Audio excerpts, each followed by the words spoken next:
All right, so I have been one to partake in the drinking of Rumpleminz.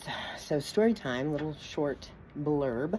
Whenever I was younger, I was a bartender, and as a bartender, throughout your shift, you take shots, and Rumpleminz was one of the most popular things because it's very effective and quick. But I'm going to tell you today all the reasons why you should not drink Rumpleminz. It is literally killing you. Check it out. One shot of Rumpleminz is 100 proof. It hits your body very quickly and intensely due to its high alcohol content. Here's how it affects you organ by organ. We're going to start with your gut, stomach, and intestines.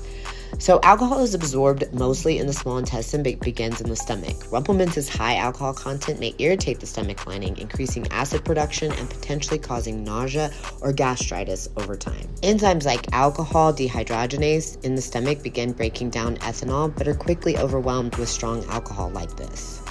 This obviously is not great for your gut health, but we're going to move on to the liver.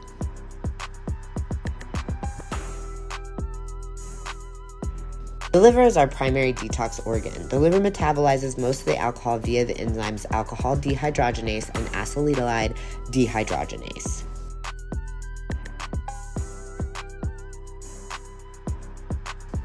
Acetylide dehydrogenase is a toxic byproduct that accumulates briefly and contributes to hangovers and liver stress.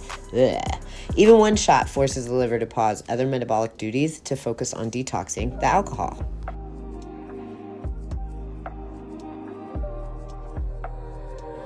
Next up is the heart.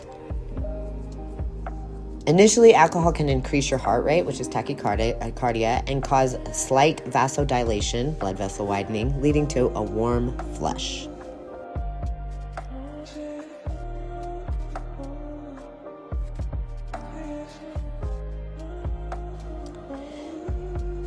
Even small doses of alcohol can trigger irregular heartbeats in sensitive individuals.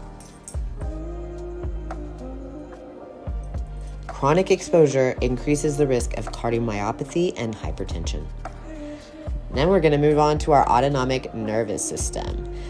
Our sympathetic response is that alcohol blunts the sympathetic system initially, causing relaxation. Parasympathetic dominance can lead to drowsiness or impaired digestion. Baroreceptor reflexes are dulled, affecting blood pressure regulation. And now onto our brain, which is a doozy. It's a central nervous system depressant. Alcohol rapidly crosses the blood-brain barrier and slows down brain activity, enhancing GABA and inhibiting glutamate, leading to relaxation, slowed reflexes, and impaired judgment.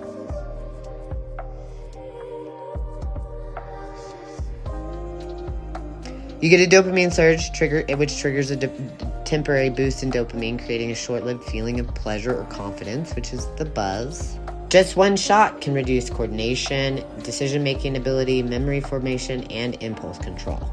Your frontal lobe is affected by diminished inhibition and emotional regulation.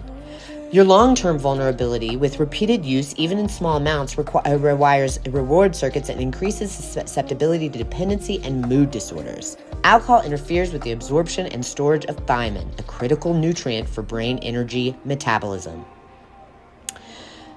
Chronic depletion can lead to Wernicke-Korsakoff syndrome, an irreversible dementia marked by memory loss, confusion, and difficulty forming new memories. So in addition to all of that stuff, it being just really bad and just wreaking havoc on all of your system, you also decrease your insulin sensitivity by flooding your system with glucose. You also just are completely putting yourself in a level of toxicity every single day that you should not be in. Your skin, like maybe your skin looks weird and smushy, it's because you need to quit drinking.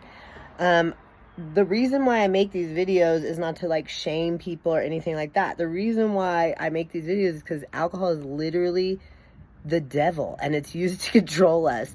And in order for us to break free of this mind virus where we're always fighting, we're always at each other's throats, and we are having a healthy dialogue and everybody's working together. In order to get that, we have to be healthy as a society, which means we have to be healthy individually. So just, I hope that you take this information and you're able to apply it to your life and find a way to eradicate alcohol from your life, because it truly, truly, truly is not good for you. And it's truly a hindrance. And just because it's socially acceptable does not mean that it's safe to use. Have a great day.